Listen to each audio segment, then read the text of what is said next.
Good morning. State Representative Seth Grove, 196th District, Republican Chairman of the Labor and Industry Committee. Welcome to another LIGR, Labor and Industry Government Efficiency Roundtable. Through these, we hope to dive into issues that our businesses face to try to thrive and make Pennsylvania a better place for obviously our communities and employees and so forth. We've had two great hearings so far. This is our third. We're focusing on what's in jeopardy is federal broadband money that's supposed to be already sent out on projects to build out our IT infrastructure and bring internet to areas in this Commonwealth that currently do not have it, which obviously will help in economic development, communication, the whole 9 yards. And I think when we dive into this, it'll be another frustrating point of state agencies not making a simple decision, a smart economical decision to maximize projects over focusing on old 1950 era archaic laws. So with that, we'll do a quick introduction of members, and then we'll get right into the general topics with our testifiers today. Hello, thank you for being here today. I'm Barb Gleim from the 199th in Cumberland County. Good morning, I'm Representative Wendy Fink from the 94th District, which is Southern York County. Thanks for coming today. And Jill, your virtual.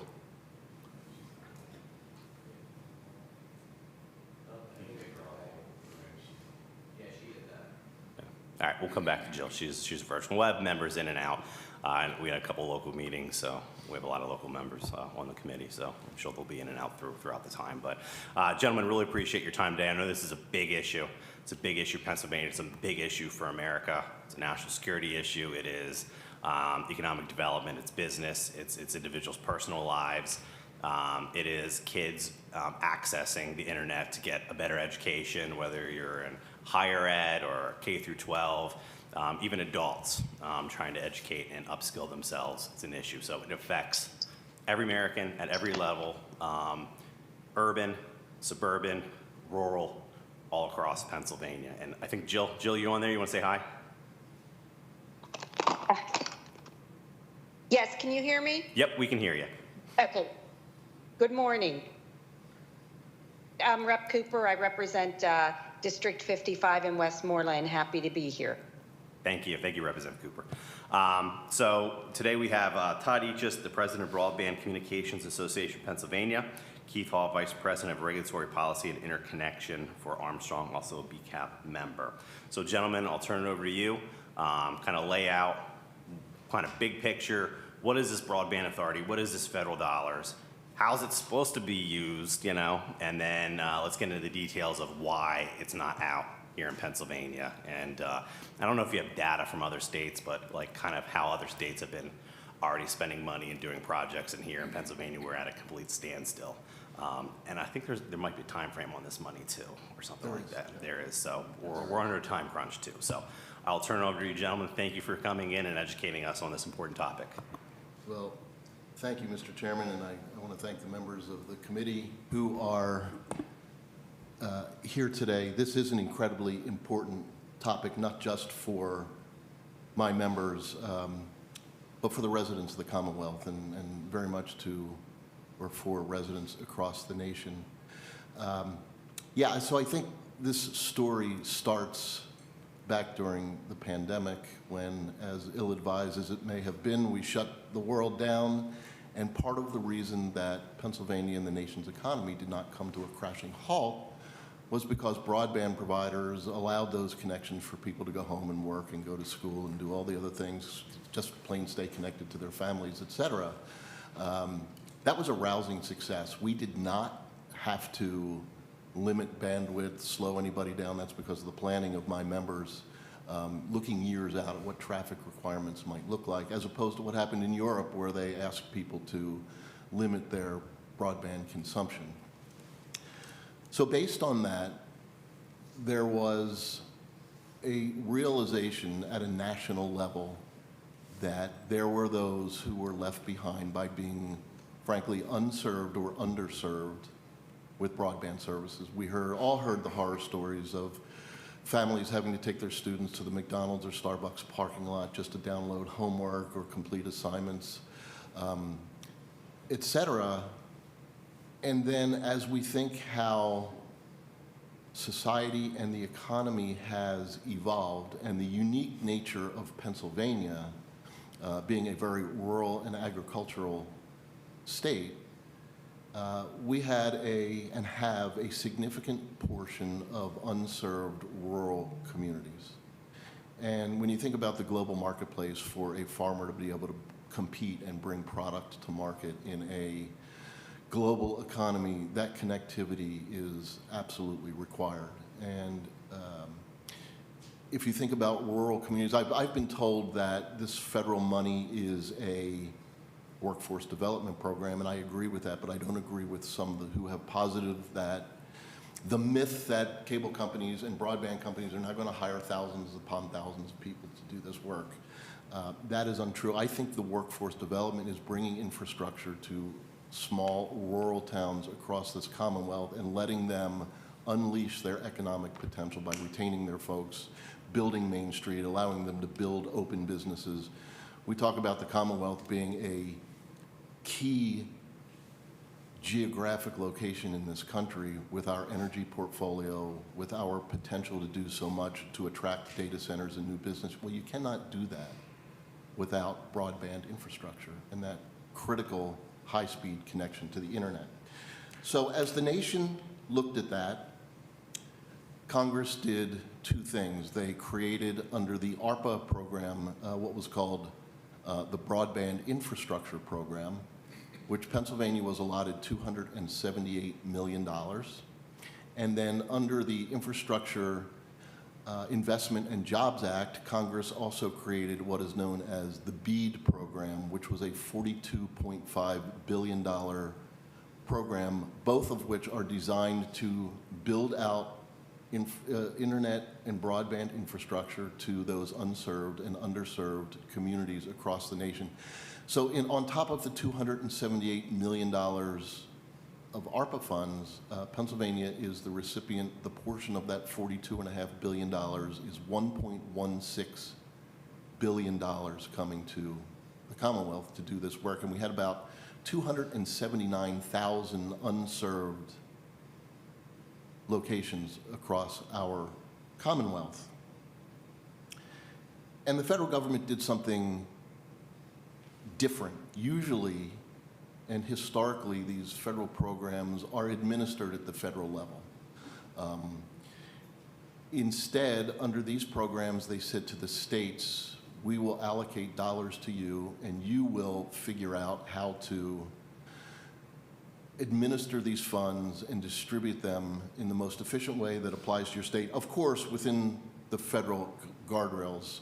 And I would say to you, while this is a different subject, we saw good work by Congress under IIJA in creating the BEAD program that went to the Biden NTIA, who added a layer of perhaps burdensome sets of regulations, and then it ended up in the Biden White House, who added even more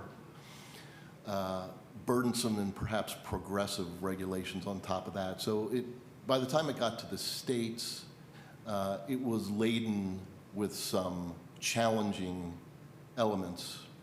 And then in December of 2021, in response to these funds, the General Assembly here created the Pennsylvania Broadband Development Authority, housed under DCED, to administer this.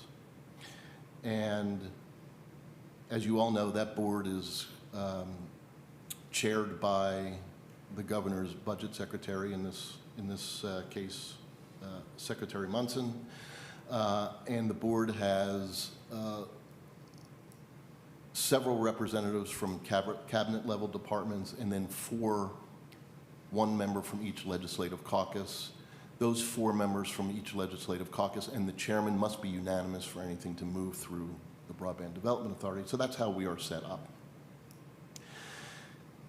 As this evolved and as we began to contemplate, BCAP said 2 things, and let me back up and just let you know that BCAP is the association that represents traditional cable companies. So we range from the largest in the nation, Comcast and Charter, to some of the smallest in the nation with Laurel Highlands and Beaver Valley.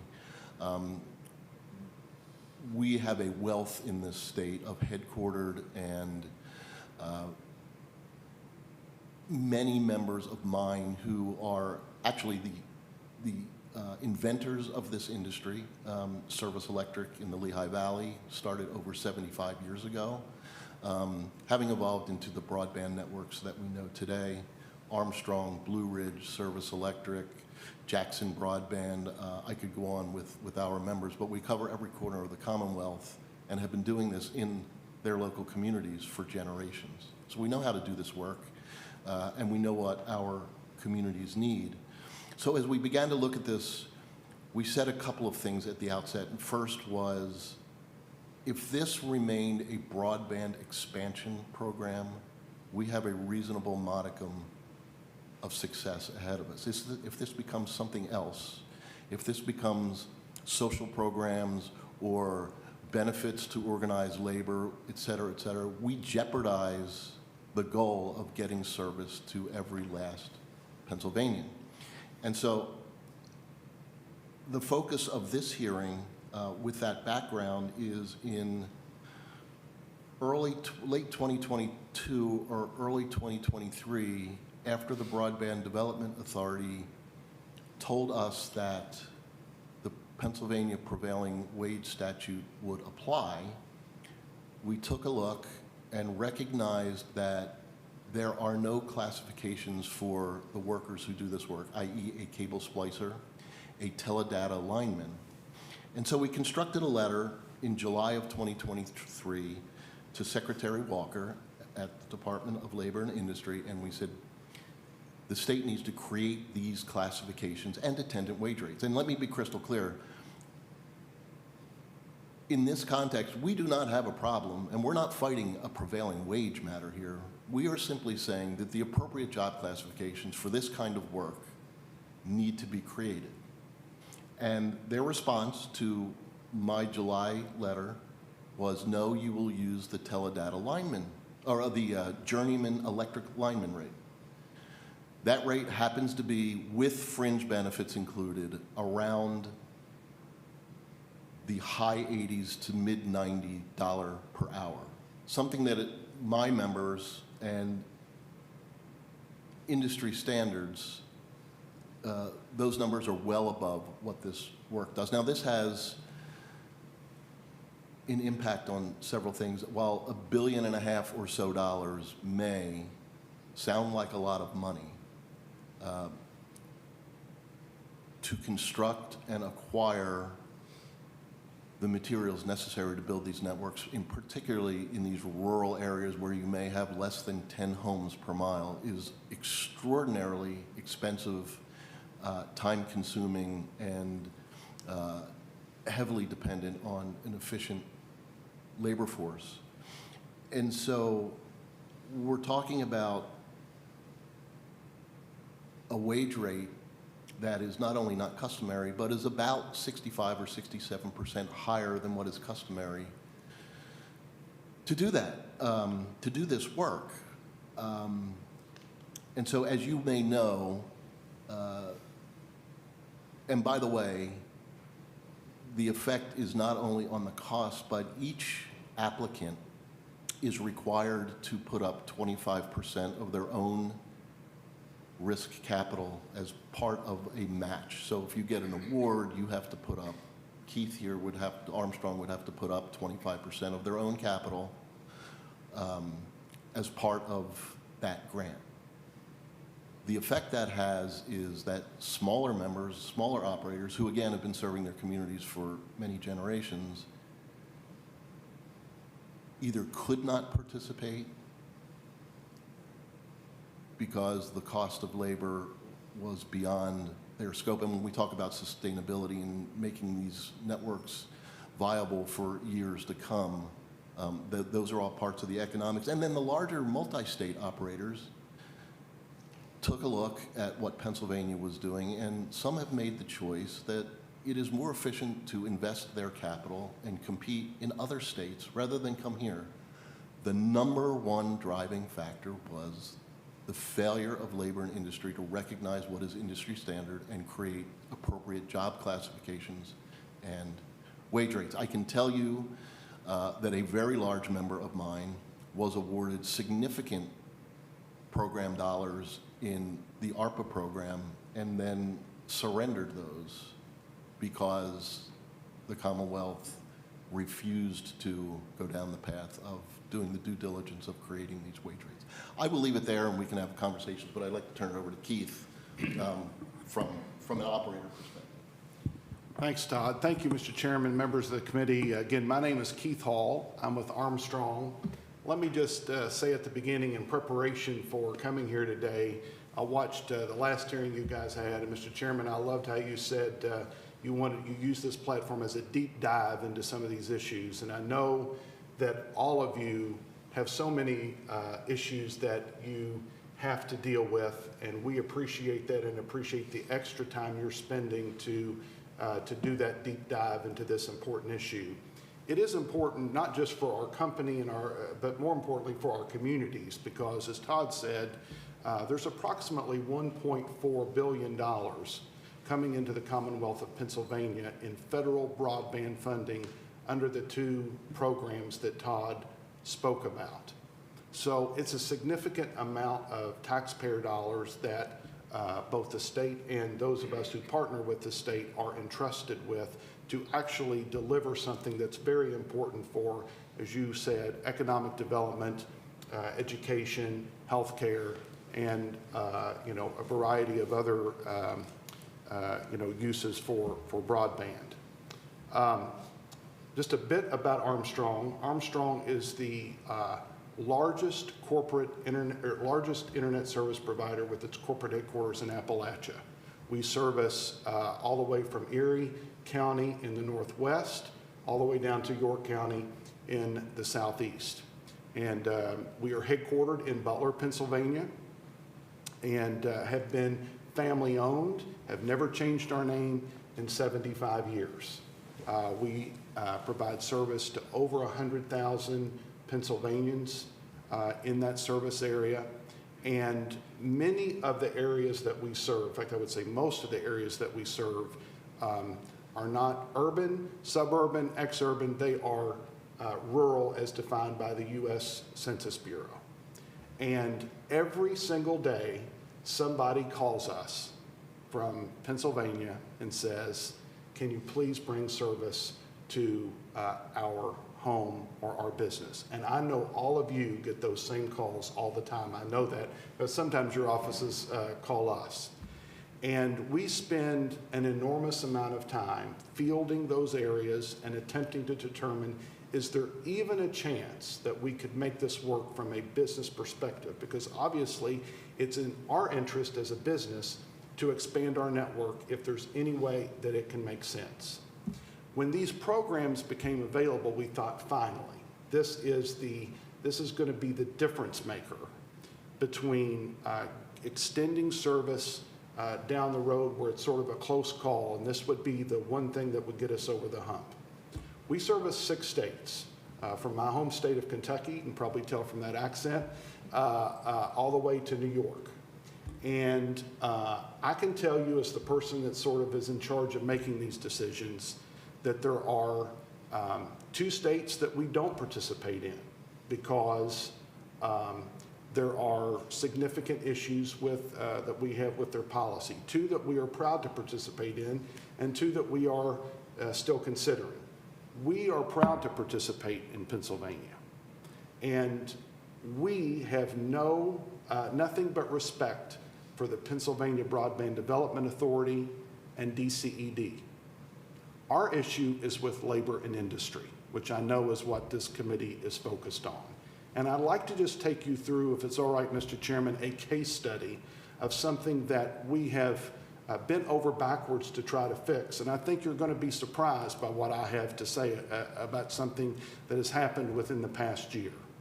The first program that Todd talked about, the BIP program, the Broadband Infrastructure Program, was a competitively bid program. Several dozen operators submitted projects to the Pennsylvania Broadband Development Authority to service localities. In our case, we chose school districts. And we chose 2 school districts in Butler County, Pennsylvania, which are very large, have a lot of rural areas, and we asked the state to help us and partner with us in expanding service over 220 miles of fiber between those 2 school districts. And the Pennsylvania Broadband Development Authority chose us as one of their partners. So we're very grateful for that. We inform the school district. All the school kids are happy that they, if they're in, what do they call alternate instruction or whatever the name of that is, they don't have to go to a McDonald's parking lot and sit in their, cars to get their homework done. So they're thrilled about this. The Broadband Development Authority and their parent agency, DCED, sent us a contract. We worked through the contract without any issues until the very end, and we said, look, there's this dispute that Todd will probably go into some more detail about what the prevailing wage rate should be for folks working on this project. And so we said, wait a minute, what if our own internal employees who work on construction projects, extending fiber every day, work on these publicly funded projects while this dispute plays out and folks, figure out where that ends up? Would that be okay? And they verbally told us, yes, if you only use Armstrong employees to extend broadband, then those employees will not be subject to prevailing wage rates. So let me just pause and say, what a win-win for everybody. First of all, we get the service to the folks in those 2 school districts quicker. And by the way, there is a time frame on this. The BIP program that Todd talked about, all of these projects have to be done by 2026 under the Federal Department of the Treasury guidelines. So that's the first $270-ish million. Those projects have to be completed by then. So we were excited, and we said, that's great. We can go ahead and get started. We will use our own internal employees. We won't have to go out and get contractors. By the way, you should know, a lot of contractors do not want to deal with prevailing wage. If we give them a project that is purely based on private funds, they will give us a quote all day. The first time we tell them that it has to be prevailing wage, they say, we understand this may make you upset, but we don't want any part of it. Again, another reason to sort of put that issue to the side, let that play out, and let's do the right thing by the community. Let's do the right thing by the federal regulations, and plus let's do the right thing by our employees who do this every day, all day anyway. So that's what they said on the phone. So we said, look, let's just do a little belt and suspenders here. Let's get this in writing. So we did. We got an email from the Department of Labor and Industry. We had the conversation on September 4th, and on October 18th, we got the email. Good morning. Appreciated your time during a meeting a little while back. As discussed, Armstrong staff performing their regular jobs are not covered under the Prevailing Wage Act for this project. However, contractors hired to perform work on the project would be. Well, that makes sense. So if it's our employees doing work they do every day, they're simply doing it for a public project as opposed to the private projects that we do every day, they will not be covered. Clear as a bell, makes sense, everybody understands what the rules are. Well, I'm a lawyer by trade, so we try to get as much as we can in the in writing, and based on that guidance from the Department of Labor and Industry, this is a copy of our contract. We have 2 contracts, and it is written in the contract, number 11, Pennsylvania prevailing wage, notwithstanding the foregoing, the Prevailing Wage Act does not apply to Armstrong employees working on this project as part of their normal duties. Clear as a bell. We start fielding the project, putting it in the construction schedule. As you can appreciate, these are complex construction projects. They need a lot of lead time. We have to get a lot of permits from the Department of Highways, deal with the electric utility. I mean, it's a massive operation. Even a small company like ours, we have over 100 people that work on construction, every single day. And it was like, it's kind of like Home on the Range was being played. Never was heard a discouraging word. And then all of a sudden, after this has been signed by both the Chief Counsel and the Department of Community and Economic Development's Deputy Secretary. To be clear, that's Office of General Counsel that works for the Governor's Office, correct? The Department. DCD Chief Counsel. DCD Chief Yes, Counsel. sir. Okay. Yes. So, and DCD and Pennsylvania Broadband Development Authority, they're happy too, because what's their job? Their job is to get people connected. Again, why we have no beef with them at all. They to be candid, I think they've sort of been left hung out to dry a little bit, to be candid, Mr. Chairman, about how they've been treated. All of a sudden, this was signed on November 16th. Of course, that's when it's made public. And all of a sudden, on November 20th, there's an update, and the update from the Pennsylvania Department of Labor and Industry is that everybody who works on the project, whether it is an internal employee or a contractor, after it's been signed, everybody agrees, everybody's happy, from the communities, the school districts themselves, all the partners involved. All of a sudden, this guidance has changed.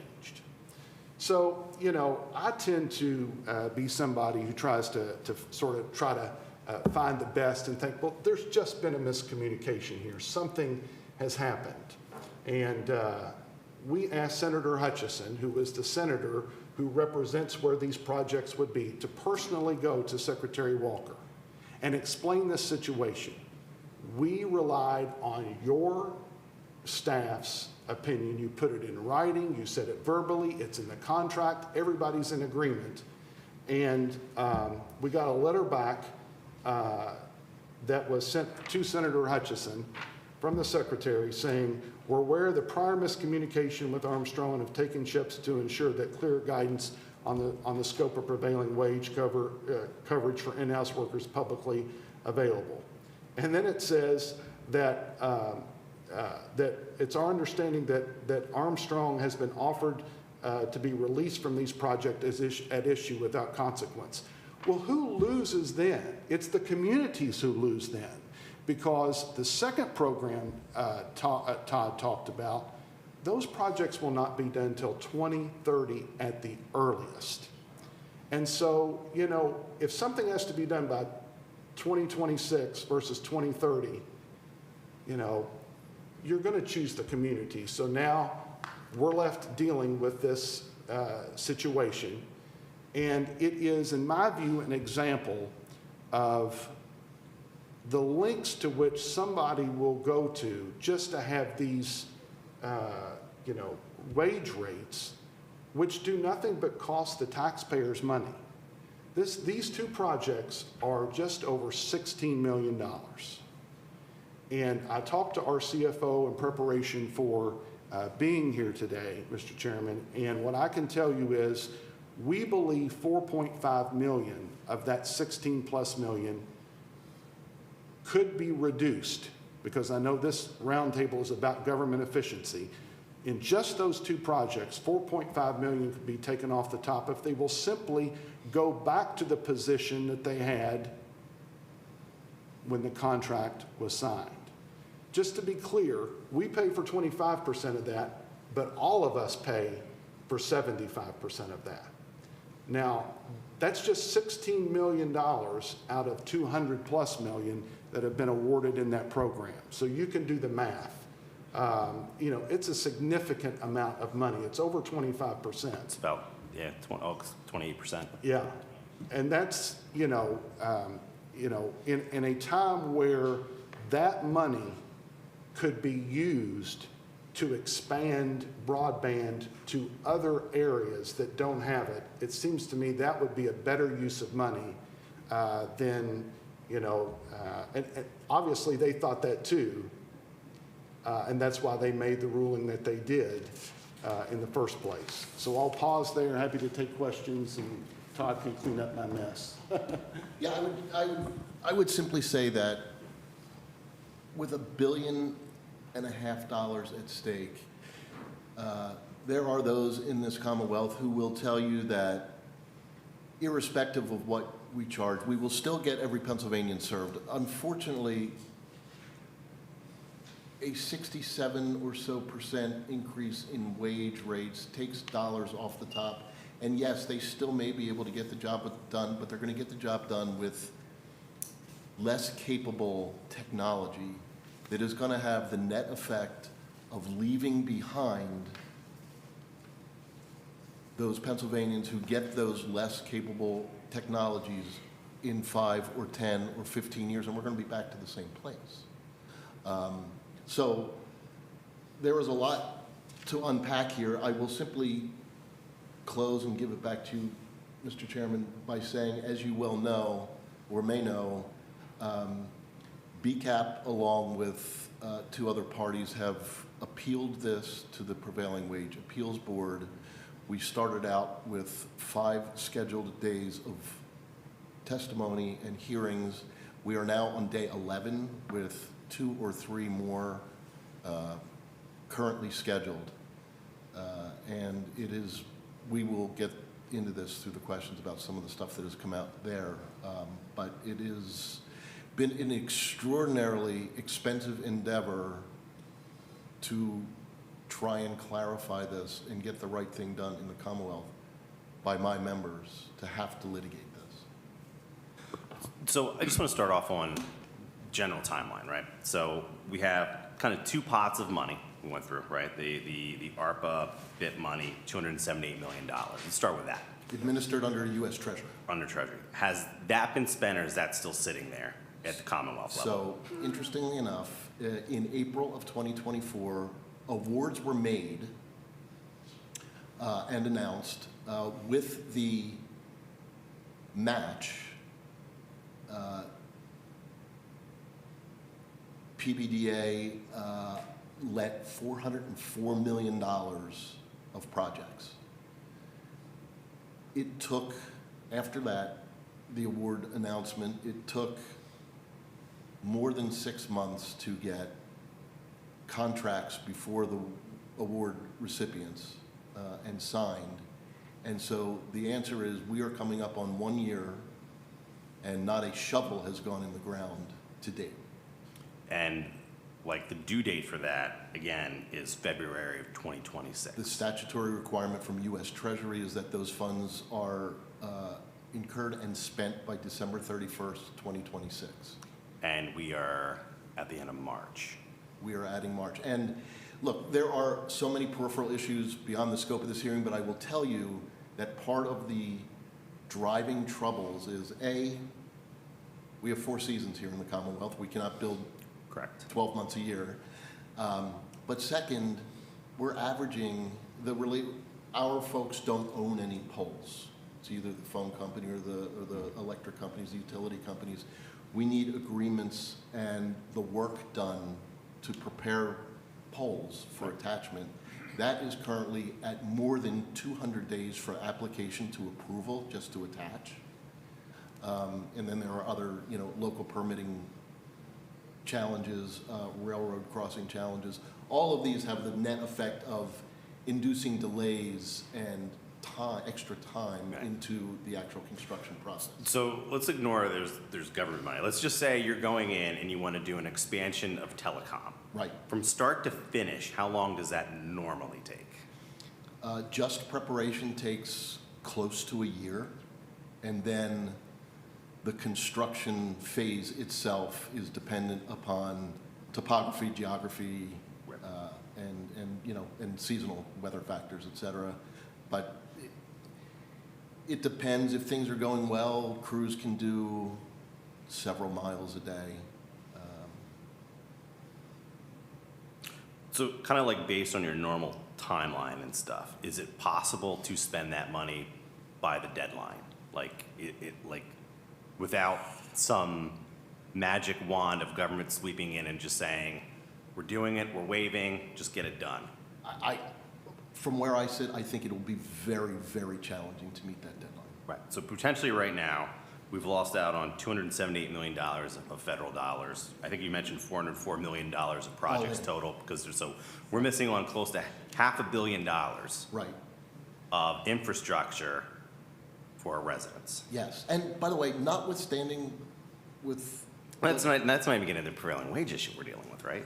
Yeah, but notwithstanding what Mr. Hall said, the preponderance of these projects are done with contract labor, Right. right? And as Keith said, contractors don't have a tremendous appetite to deal with prevailing wage matters.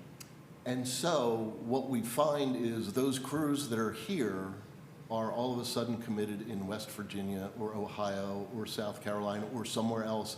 And so we have a labor shortage, which frankly, I think some others think that plays to their favor in that, oh, you're up against the wall, so you're gonna have to suck it up, pay whatever the going rate is and get our guys that are here in the state.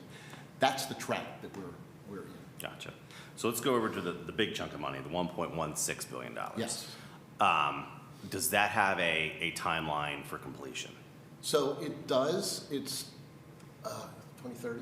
4 years from the date of award. Yeah, 48 months from the date of award. I will tell you, though, that we, as you well know, we've had a change in the administration in D.C., who have, under Secretary Lutnick and the incoming NTIA leadership, because the BEAD program is administered under NTIA, which falls under U.S. Commerce Department.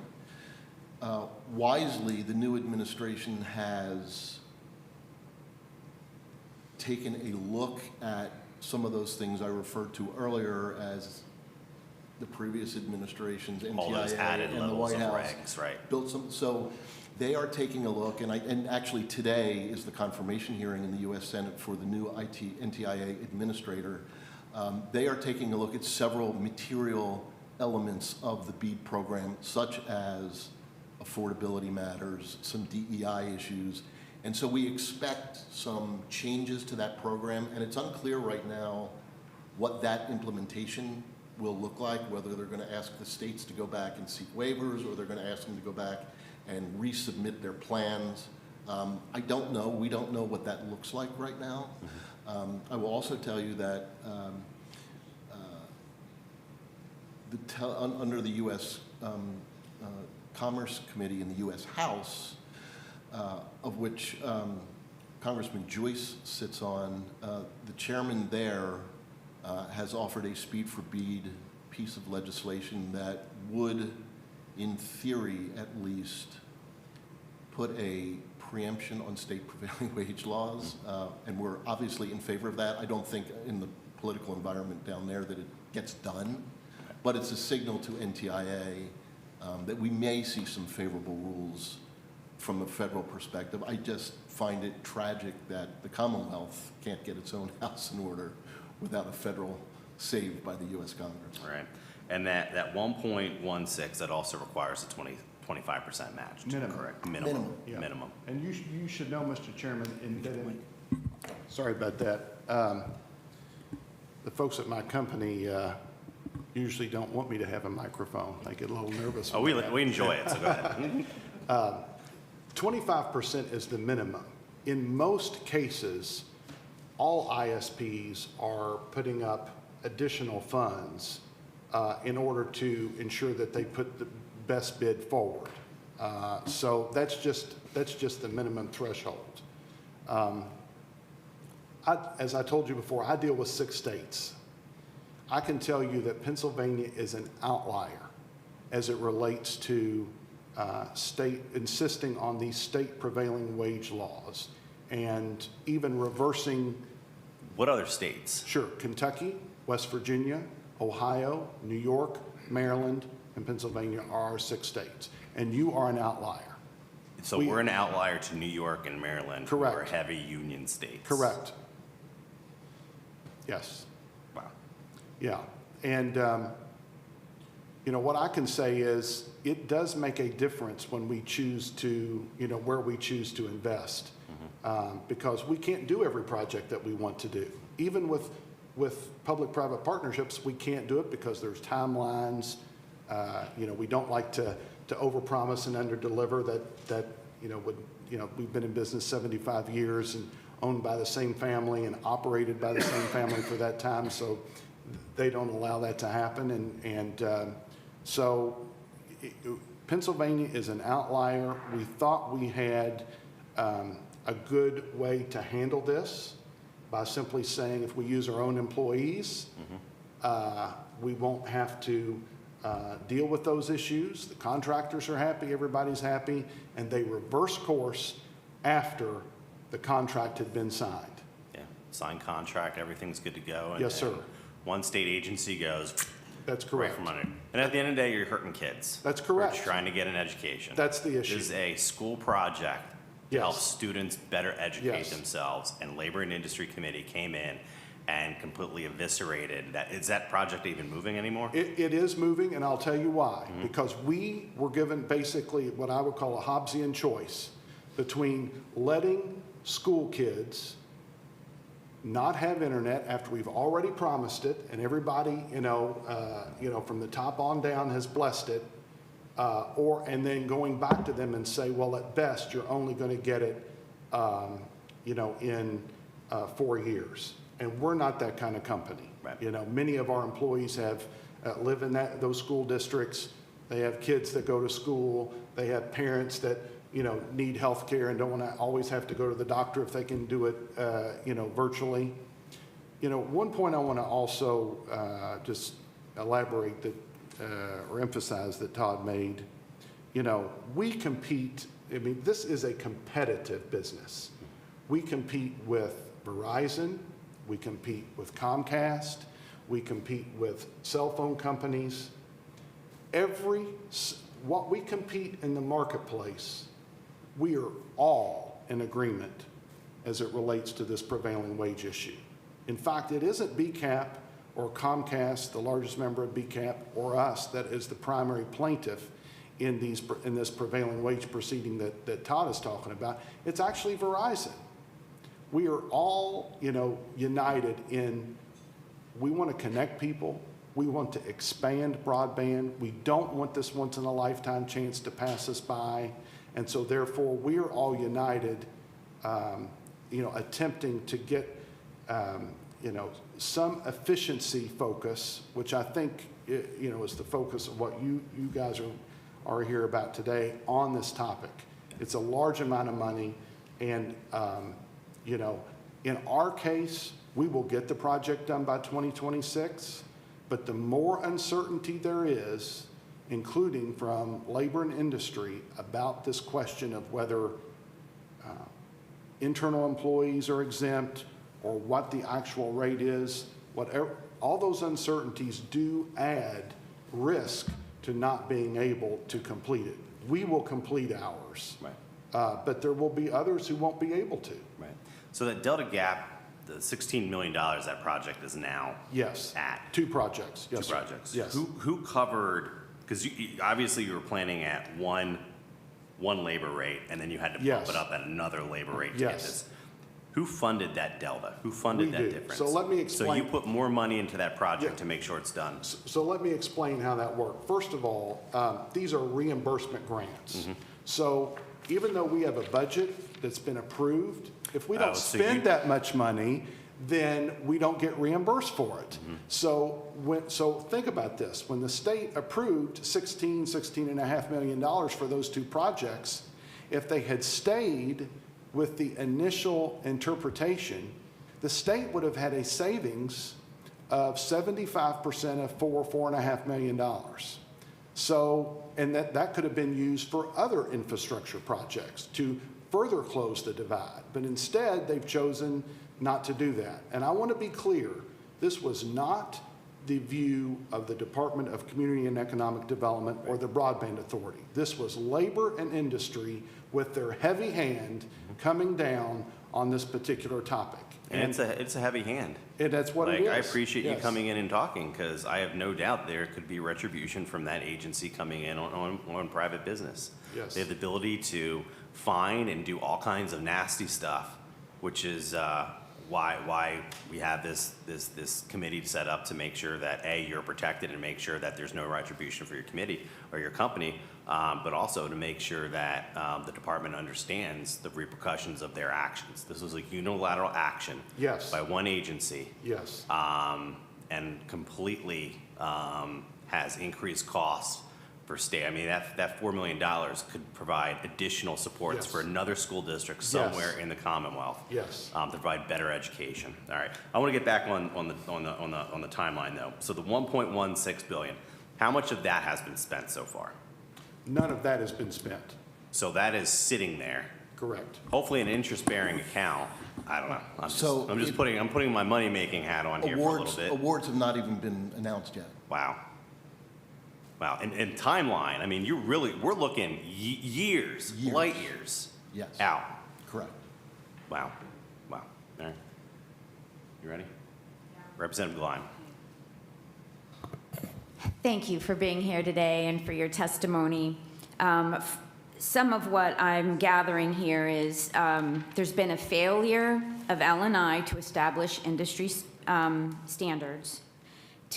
From my perspective, it sounds like that the department, through their unilateral action, is picking winners and losers. And all of the projects have to be completed by 2026, and it's not going to happen. I mean, let's just be real here. From somebody from the construction industry, it's not going to happen. They're going to have to extend that now because of the issues that we're having. And then I also wanted to ask you, when you're talking about the savings that would have happened, the $4 million, is that under the 278 million or the 1.16 billion, or both?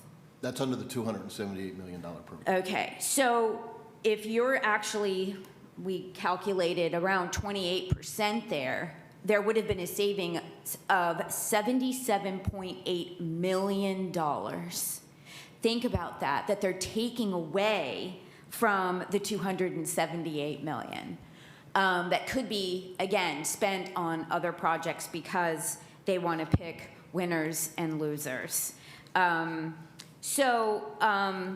want to get a little bit into exactly how did the process work in New York and Maryland, who were high, union states, and how is Ohio eating our lunch? Because we're constantly talking about Ohio eating our lunch in energy, in taking our businesses. They are lowering their income tax. They are literally taking away from Pennsylvania. So, two-pronged question there. Yeah.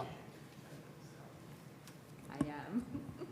Well, let me first say that it is a federal Department of the Treasury guideline that any project above $5 million in the capital projects fund bucket, so that's bucket one, the 278 million, that anything above that requires Davis-Bacon rate wages to be paid. So let me just pause there and say that if it's under 5 million, then there is an exemption. So in West Virginia, we have 4 grants under that particular program. They are all under $5 million, and so the topic is never even discussed. If we had only applied for projects under $5 million in Pennsylvania, they still would have applied the state prevailing wage law. So therefore, they sort of force that issue, whether it's, I think it's above $25,000. I think that's the threshold, which you can't do 2 houses for $25,000. So,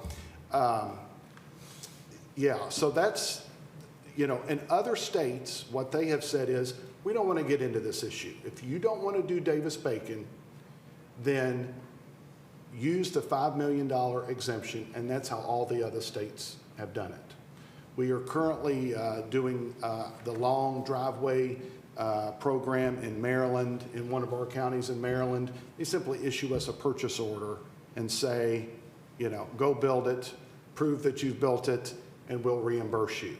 Again, we'll pay 25%, and they would reimburse us 75%. So it's just not an issue in these other places. It's only been an issue here. Right, because broadband is a national security issue. So you need to just get it done. Yes. I mean, it's like, what did they do back when the light bulb was invented and everybody needed lights, right? They didn't say, oh, you can't have lights because you have to have prevailing wage on your projects. Like, it just didn't happen that way. And so I have another question. I'm sorry, Chairman. So if we have Verizon and Comcast and all these companies aligned, Yes. Do you think that your efforts will actually be heard from the big companies all the way down to the small companies? Representative Lyon, that's the perfect question to get another monologue from me. So as I said, we are joined with Verizon. BCAP is joined with Verizon along with Brightspeed. The three of us are the grievance or co-grievance, Verizon being the lead grievant before the Prevailing Wage Appeals Board. And here is the crux of the argument, is that the Department of Labor and Industry failed to, and the Secretary failed to do the appropriate due diligence, and in fact perhaps abused her discretion in issuing a wage rate that was the electric lineman rate. Now let me just for a second give you the distinction and why we're arguing this. On a pole, the very top of the pole is the electric space. Journeyman electric linemen work high off the ground, and they work in a high voltage environment that has a significant number of hazards, and they make a good wage. They should. They're highly trained. They have specific safety requirements, and again, it's hazardous work. A teledata lineman, on that pole, the telecommunication space is below the electric space and is mandated by National Electric Safety Code, OSHA regulations. There is a 40-inch gap between the electric space and what's called the telecommunication space. That is where our workers work, in a no voltage or low voltage environment that does not carry with it those same hazards. It's different work. And so that is why we asked, recognize the distinction, as the U.S. Department of Labor does, as other states do, that there's a difference between an electric lineman and the requirements and hazardous conditions under which they work, and the teledata space, which is a recognized job description. Now, I will tell you, based on IBEW data, and this was revealed in discovery during the ongoing litigation, IBEW has 3 collective bargaining agreements across the state. They have a utility agreement between them and electric companies, pole owners, that details the journeyman lineman job description. They have a commercial agreement with the National Electric Contractors Association, for instance, that details the wage rates and the classification for a journeyman lineman. What they did not disclose, and what the Department of Labor and Industry says they never received, is that IBEW themselves have a teledata agreement that identifies and classifies a teledata lineman and a fiber splicer. From their data, in 2024, a journeyman lineman's rate is $62.12 per hour, not including fringes. A cable splicer is $37.86 an hour, and a teledata lineman, IBEW definition, is $35.93 an hour. 67% higher wages for a journeyman lineman. That's IBEW numbers. Right, and The we have, department says they did not ever see that, but now it has been disclosed, and they still refuse to consider or change, given all we've discussed about the necessity and the timeline pressures here. They still are holding to their initial position. I have and I didn't mean to interrupt you, Representative, but I have an email from a deputy secretary to L&I that says, "Hi, Todd, I disagree with you when I prevailed upon them to consider this. What decision was made other than to follow the Pennsylvania prevailing wage law based on the information at hand? We have repeatedly explained this process to BCAP. Also, you have apparently not read U.S. Treasury guidelines that explains the purpose of this program. It is not to provide broadband to consumers. It is a workforce program to ensure that folks in the Commonwealth and its residents are being paid decent wages." I'm sorry for interrupting. no, I was just going to make the point that we have misclassification legislation and policy before us, actually complaining that certain businesses misclassify workers, yet the secretary and the deputy secretary of labor have misclassified the workers on this broadband project, on these broadband projects. This is supposed to be for our communities so that they can get broadband. It is not supposed to be for, laborers to get paid higher wages than what is already specified in regulations. So with that, Mr. Chairman, I'd like to turn it over to the next person. I'm new to Labor and Industry Committee this year. I'm completely blown away, quite honestly. So if it's not property taxes, the constituents are complaining about the lack of broadband, right? It's right up there. So there was an agreement, right? So everybody was in agreement, the big companies all the way down to the little companies, that this is how we're going to move forward. And then Labor and Industry said no, after they agreed to it, right? They had already agreed to it, and then they decided that they don't like that. On the in-house So labor question, yes. why did they change their mind? What happened to make them change their mind? That's a very good question. It is not clear to us how that changed, but I can tell you that the Pennsylvania Broadband Development Authority represented to all applicants from the very beginning that in-house labor was exempt from the prevailing wage statute. And that changed, again, as Keith said, after contracts were signed. If I could just add to that, to be fair to them, I believe that they believe that in good faith. I think they were told that because we were told that, and we have it in writing, and their own counsel is copied on the email. So again, I don't think the blame lies with them. As I said, we work with 6 states. I work with all 6 broadband offices. You all have an excellent broadband office here. The issue is Labor and Industry coming in and telling them how to do their job and how to administer their program. That is the issue. Right. The agencies in Pennsylvania tend to like to do And that. so we talked a little bit about the risk associated with timelines. And if I refer back to this, so we are going to conclude the grievance hearing sometime in April. I don't know how long it's going to take for the Prevailing Wage Appeals Board to render a decision. And if I get a favorable decision, I don't know how long it's going to take the secretary to make the appropriate adjustments. This could be slow-walked for whatever reason.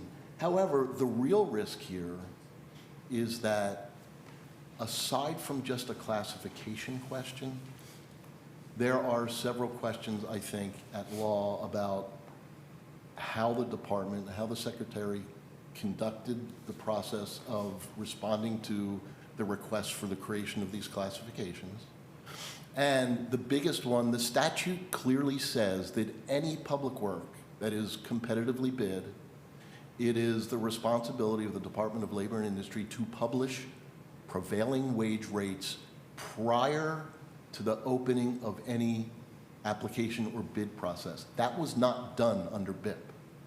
So what happens if, just to game this out, a provider who did not participate or was not awarded goes to Commonwealth Court or seeks an injunction and says, wait a minute, I was disadvantaged here. You need to nullify the entire $404 million and start over again. Where does that leave the Commonwealth? I mean, this is a significant problem that's before us all. So if the unions already categorize the different levels of work, the workers, what's labor and unions' problem? Why can't, they're so pro-union, so why can't they go by their own requirements and their own classifications? Yeah, I don't want to characterize how they are thinking about this, but I do know that testimony revealed that the International Brotherhood of Electrical Workers believe that all of this work is in the domain of their workers and their organizations, notwithstanding the long-standing contractor relationship that all of my members have had for 30 years. And I would say to you that in order to play the shell game, they have tried to turn this from a really clear classification issue into a labor dispute. And what I think we will hear in the public domain from them is they are going to try and say that our contractors and our workers are unsafe, don't know what they're doing, even though they've laid tens of thousands of miles of fiber and have been doing this work for the last 75 years. It's gonna kind of be smoke and mirrors, look over here and don't look there, in an effort to prevail. And so far they have at the department. It's still just rather mind-blowing to me if a company, if a worker wants to do the job for this set amount of money, and the company says, that's a great deal, we're gonna do it for this set amount of money, and we're gonna save this much money so that we can do even more work for our constituents, it's just mind-blowing to me. It is, and look, when I say $37.86 an hour for a cable splicer and $35.93, that's the salary. There are fringes. Fringes are on top of both of those. That's how we get to the, journeyman lineman's putting in his pocket $62.12 an hour. With fringes, that's how it gets to $88 or $94 per hour, depending on the location in the Commonwealth. So that's straight salary. Not bad in Tioga County or, Potter County or where have you.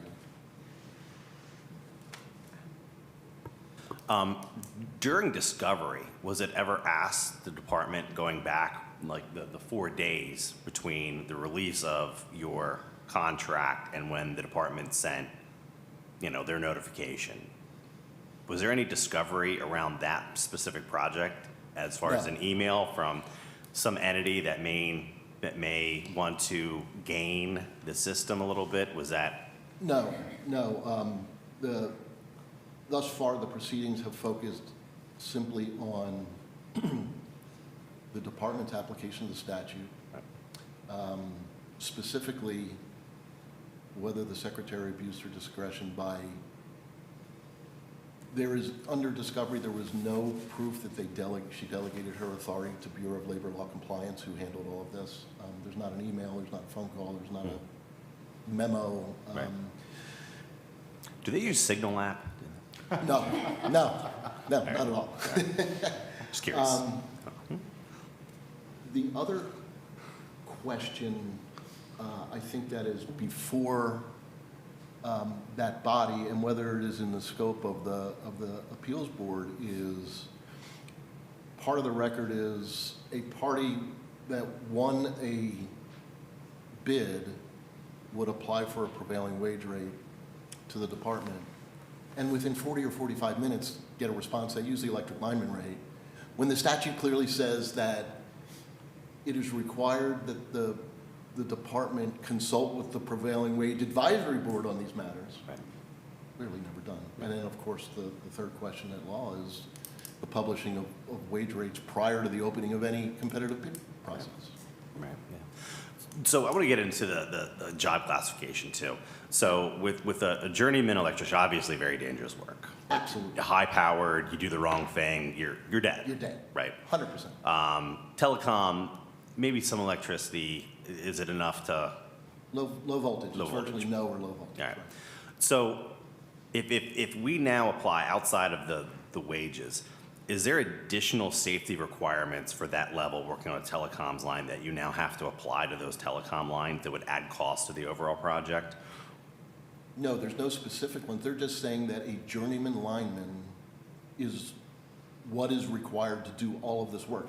And let me be clear, a journeyman electric lineman is probably qualified to do all of this work, but the industry standard is they don't in the telecom space. Because we need them much. Because Because we we- have storms all the time. Right. I mean, I got a couple of hotels in my district where they're always there because they're shared help, right? So if an outage, whether you're a rural electric cooperative or one of the public, like they're constantly helping each other and moving around.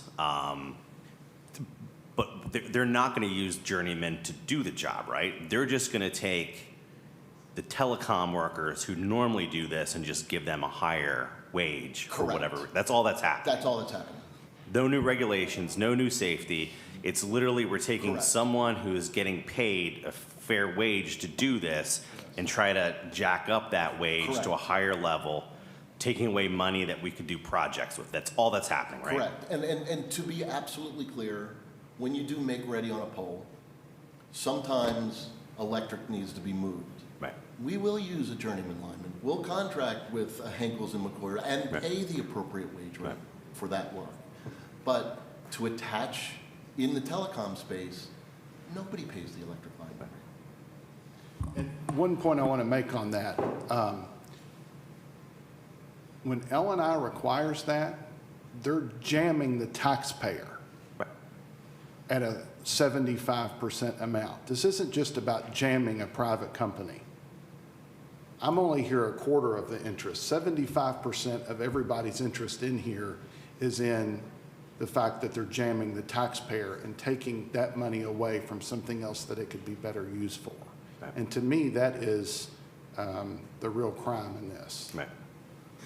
So when I look at timing again, like the likelihood of us spending the $278 million with added private investment, $404 million, it's a large investment. The likelihood of that not happening. How many other states will be in that situation? Are we going to be a standout? We're going to be begging the federal government, oh, please let us. And what's the federal government do? Like 49 other states, plus probably Puerto Rico, maybe the Virgin Islands, other areas got that money, right? At what point do they say, like, you guys screwed up, sorry, we're clawing that back? Because if you haven't noticed, the federal government has some financial problems right now. So, like, how do you make the argument? We're one of maybe 50? I don't know. Like, We other are- states look like they're going to make it, so. We are in a significant minority as an example of how not to do this. Right. I can't tell you if it's 4 states that are going to be in the same boat or we're the only one, but we will be in the significant minority as unfortunately, as a state who stumbled over itself in trying to execute these programs. Right. And then even when you look at the 1.16, I know there's not like a dead timeline, but at some point the federal government's going to see cash sitting there and say, 100%. what are you guys doing? 100%. Like, again, we got some major financial problems. And by the way, this is all about stretching these dollars as most efficiently as we Correct. can and to get to internet to every corner of this Commonwealth. And by the way, as a very quick aside, the BEAD program, the $1.16 billion, those projects are subject to 21% federal corporate income tax.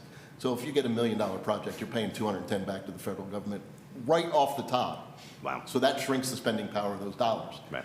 And then you have Buy America provisions, you have supply chain issues and these labor shortage issues that drive time and cost. Not to mention the fact that when this was passed, We might want to acknowledge that at some point there, we had an 8+% inflation run rate.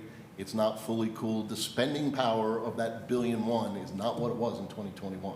Right. It's a lot less. And that challenges to get that service to every last corner of the Commonwealth that deserve it. Sorry, I have one more question now that you said that. So if we don't have enough money to service all of Pennsylvania now that we have driven up the costs, who's going to not get broadband? Like, is there some sort of a, who needs it the most type of list? No, it is based on the economics of construction, so it's not needs-based. And what ends up happening, I would guess, is that, again, they say, you know what, fiber, which is relatively future-proof, can do multiples of gigabit up and down. They say, well, you know what, you're not going to build that there. This community is going to get some inferior technology that cannot be updated, does not have the bandwidth or the future growth potential, and then we leave those communities behind in 7 or 10 years because as Keith and other ISPs continue to upgrade and advance their fiber technology, these organizations or these communities that have a less capable technology will be left behind. And what do we do with them when it's not? The reason that there are unserved people now is because it's just not cost effective.